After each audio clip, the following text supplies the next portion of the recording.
I was gonna say, if I was pushed on like an island full of men, would I turn straight? But no, I don't think anything could do. No, okay, I was lying. Maybe I don't think it feels sapphic.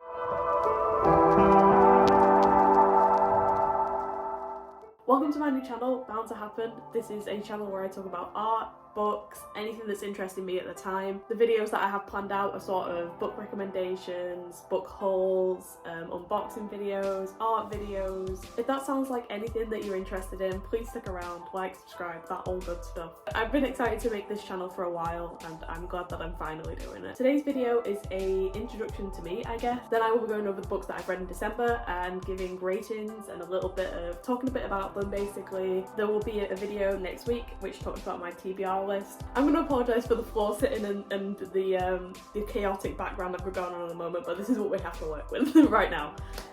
So yeah, let's just dive into it, I guess. Let's just dive into it. Last Night at the Telegraph Club was the first book I read in December and an instant 5 stars. This is one of my favourite books of all time. I love the characters, I love the character arcs, I love the relationships in this. I loved every single part of this book. And it was really nice to get back into reading. I've been in a bit of a reading slump this year and this sort of like kick-started everything again, which was really, really nice. Yeah, I'm just really happy with this book. It was really nice. Yeah, that's I know I have a lot to say about it, but like that's the brief of it all. So if you're interested in sapphic content, read this book. It is quite sad. If you like sad sapphic content, this is definitely the thing for you. It's great, it's amazing. Again, this was early this month. I can't remember which book this was, but Moxie is a book I read because of the film. The book is really good. I think I gave it like a 3.5, 4 stars. It's set in school and it's basically about the main character, Vivian Carter, challenging the sort of like gender norms and stuff like that and standing up for feminism in her school. It goes into like a really deep place. Read the trigger warnings before reading this, I'd say, because it caught me off guard when I was watching the film. So if you're interested in the film or the book, please read trigger warnings before you read it. I really enjoyed this book, it really resonated with me. But yeah, I'm sorry I can't give you any more details. It was quite a while and I've read so much since then. This book is This Poison Heart and I really love this book. I've picked up 3 good books in a row. I have some controversial opinions coming up. I'm not just giving an I love to everything, I promise. It's a YA fantasy sort of book. It has witches, magic, that all good stuff in it. And if that's your sort of thing, please do read this. It's written really well. I really vibe with the characters. There's sort of a twist at the end that I will say was a little bit predictable. It ended on a cliffhanger as well, and I'm upset. Let's just put it that way. I'm upset because I have to wait until June. It's one of the J's. I have to wait until next year to find out what happens. Don't let that off-put you though. This is still an incredible book if you were just to read it on its own. Please do read this if you are into YA fantasy. Like, this is just an amazing book, an amazing author, and I really think the writing was really good and I really enjoyed the plot of it. The Girls I've Been. What do I have to say about this book? Not a lot. I will say not a lot. The Late Night at the Telegraph Club was one of my favourite books in the entire world, and Book Talk sent me in that direction. So I thought I could trust you all. I thought I could trust all of Book Talk. And then this book came into my life. I just didn't enjoy this book. I've talked about this book a couple of times, and every time I think about it, my opinion gets less and less of it. There's 2 running plots for this book. The main plot is a bank heist that our main character Nora is involved in. She's a hostage at the time. And then the other storyline is basically her past and what makes her so mysterious and stuff like that. You find out the past and her flashbacks and stuff like that during the bank robber storyline, which isn't an issue. The reason I had an issue, the bank heist storyline was really slow because every time we had like the tiniest bit of like movement in the story in the bank heist, it'd go to another flashback, and in the end I just didn't care. Obviously Nora went through quite a lot of tragic stuff, but it wasn't subtle. So like it hinted something happening to her and then it'd go into full detail about what happened, and in the end I just didn't care for the flashbacks. Everything that has happened to her was already hinted at and we didn't need that flashback to be able to sort of cement that storyline. It made the main story of the bank heist a lot slower to get through. That's practically it anyway. That's just my reasoning. I know a lot of people like this book. I have nothing against that. Like, I understand why you might like it. I know that a younger version of me would have liked it, but right now I just thought it was too slow. I didn't like the flashbacks. I didn't really connect with the characters. yeah, and it ends on like a cliffhanger as well, so you sort of have to sit through all of it for nothing. But there is a Sapphic relationship in here, and that's nice. So there you go. And it's actually like talked about as well, and it's not just sort of mentioned and passed by. So my 5th book, Priory of an Orange Tree. And how do I say this nicely? This book is my entire life. Basically, again, found this through Book Talk. Again, was told it was Sapphic, fantasy. So I went into Manchester. If you are queer and you are in Manchester or ever near Manchester, please go and check out the Gay Pride shop in Affleck's. It is an amazing shop that has patches, stickers, like just, it has lots of gay merch, but it also has a gay bookshop, which is also amazing. And if you are in the Northern Quarter in Manchester, go and check out Queer Lit as well. Queer Lit is an amazing independent bookstore, which also is dedicated to queer stories. When I first picked it up and I saw how thick it was, I almost put it back. I will be honest, I almost put it back because this is a little bit daunting. I don't think I've ever read a book over like 400 pages as well. So this book, what can I say about this book? I loved every second of it. I loved the world building, I loved the characters, I loved the character art, but it just made me so happy when a character was like went somewhere else and bumped into another character. It was just so exciting. Like, I just really enjoyed that. I think the only thing I have to say about this is that sort of this entire book is building up to like a final fight scene basically, and the fight scene is probably like 3 pages at the end sort of thing. It was not that long. The characters and everything just kept me so entertained, and the world building and stuff, that I was so invested. And then I will not say which books I read after this one, but every book for at least a week that I read after this book, I wished I was just reading this book. This is one of the books that I sort of wish I could have my mind wiped so I could be able to read again. I adore this book. It's one of my favourite books that I've managed to read ever. So the fact that I've got 2 favourite books out of this month alone, thanks to Book Talk as well. After Love is a book that follows the main character Ash as she dies basically, and follows her in the afterlife. I am a bit off and on with this book. Basically, the first half of this book where Ash meets Poppy, which is her love interest. Again, it's a Sapphic book. I found this basically on the queer bookshop.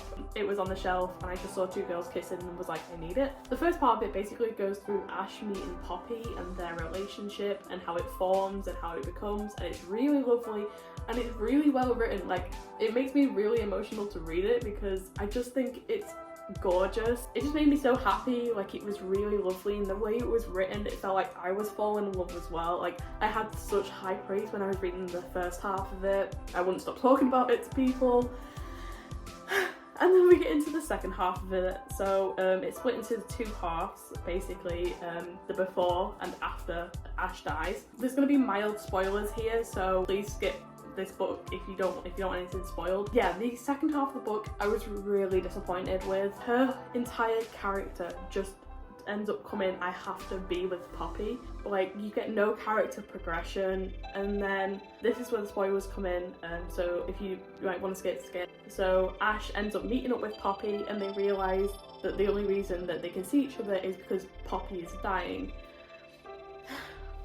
I'm not very happy with like that line in itself because it happened so soon after Ash has died.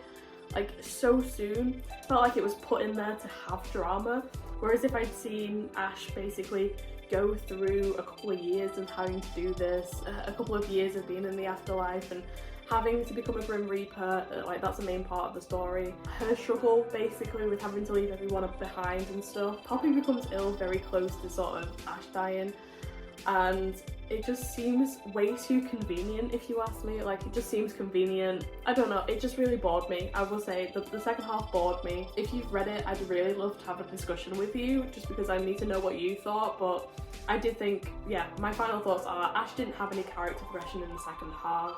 and even when there was a chance for character progression, we have a time jump, so we don't even get to see what she's like without Poppy. We just sort of have to have a time jump, and it's like, oh well, there she goes. I Am Widow is my next book that I've read. This book is definitely incredible. Most of the books I've shown you are gay, and this definitely has no exceptions. This has a poly and gay romance in it, which is amazing to have poly exposure. Yeah, this book's incredible.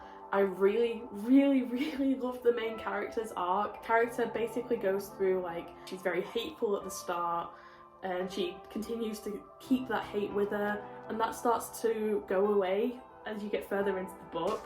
Something happens at the end and she's just consumed by hate, and I really think the character arc of just sort of like, I think it's amazing. I really think it's amazing. I think the character was so well written and so amazing. I love this book. I really enjoyed reading this book. I enjoyed every single one of the characters, whether they were horrible or not. I love this book, and I really loved it, and I can't wait to read the second book, because this also sort of had a cliffhanger as well. I can't tell you anything else, but I love this book. So this is another book that I read quite early on in the month. So this is Medusa, and I will have to let me just show you some things first. I got the Waterstone signed edition, but all the books are hardbacks and that, so the only difference is mine's signed.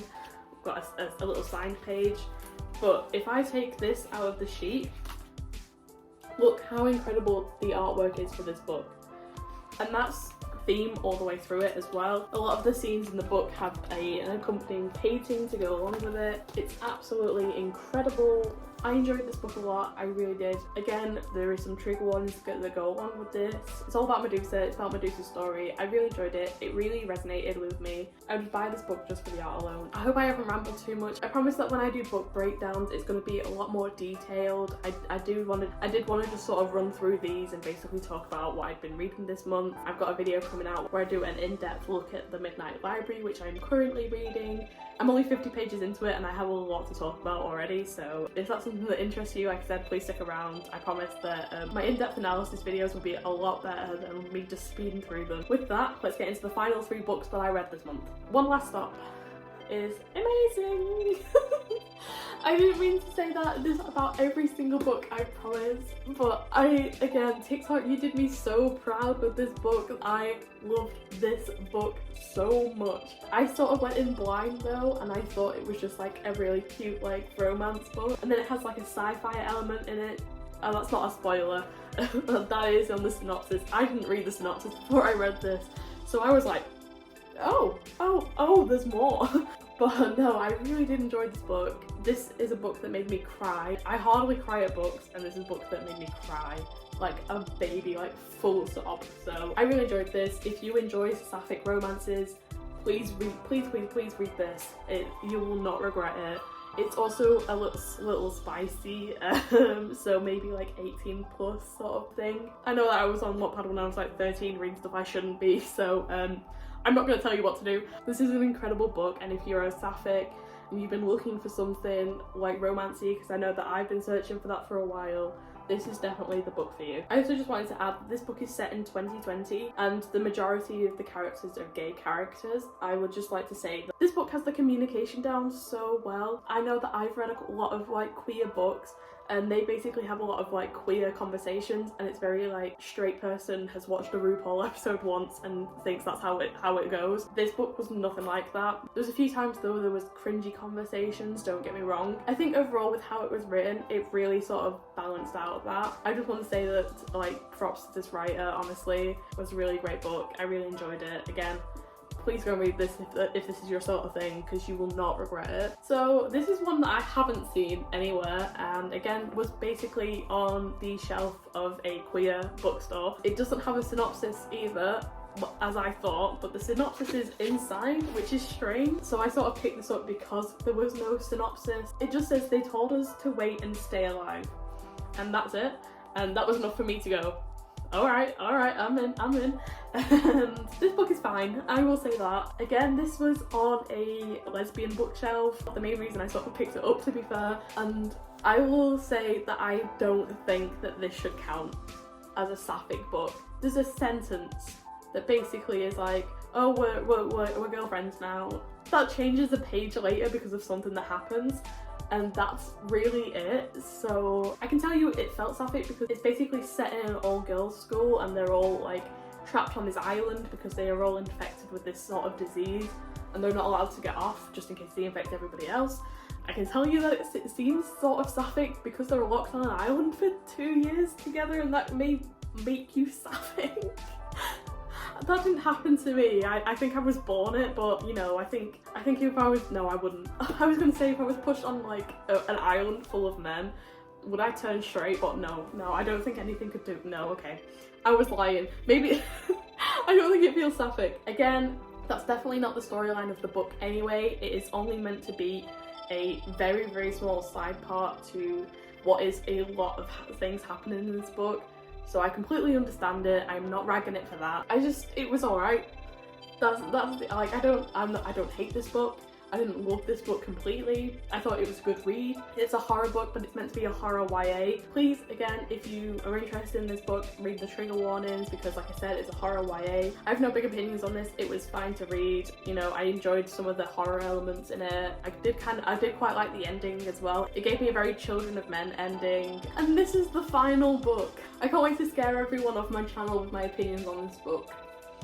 Okay, Little Women. Little Women. Okay. So I gave this book a 3. This book is fine. Again, this is a fine book. I don't know what to say. I just didn't really connect with any of the characters, but this is the book I want to do an in-depth analysis on. As you can see, I've tabbed all the pages that Jo makes a comment about her being gay or queer or trans at some point.